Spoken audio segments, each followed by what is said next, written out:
Hello friends, পুষ্টে আপনাদের সকলকে স্বাগতম। এই ভিডিওর মাধ্যমে মূলত জানবো আসছে টি-20 বিশ্বকাপ, যে বিশ্বকাপের জন্য অনেক দলই দল ঘোষণা করেছে এবং আর বেশি দিন নেই এই বিশ্বকাপের। প্রায় 2 মাসের কাছাকাছি সময় আছে এই বিশ্বকাপ এবং এই ভিডিওর মাধ্যমে জানবো আসছে 2026 সালে টি-20 বিশ্বকাপের 19তম ম্যাচ, যেটি সেই ম্যাচটিতে অস্ট্রেলিয়া এবং জিম্বাবুয়ে মুখোমুখি হবে। মূলত আমরা এই ভিডিওর মাধ্যমে অস্ট্রেলিয়া এবং জিম্বাবুয়ের মধ্যকার সেই ম্যাচটির সময়সূচি জানব। ভারত এবং শ্রীলঙ্কায় অনুষ্ঠিত হতে যাওয়া এই টি-20 বিশ্বকাপে জিম্বাবুয়ে এবং অস্ট্রেলিয়া মুখোমুখি হবে আসছে ফেব্রুয়ারির 13 তারিখ।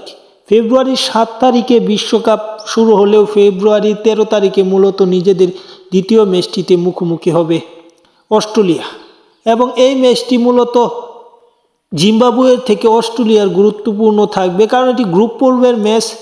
জিততে পারলে ভালো এবং গ্রুপ চ্যাম্পিয়ন হওয়া অত্যন্ত জরুরি। মূলত এই ম্যাচটি 13 ফেব্রুয়ারি বাংলাদেশ সময় সকাল 11:30 অনুষ্ঠিত হবে। এই ম্যাচটি ভারতে অনুষ্ঠিত হবে।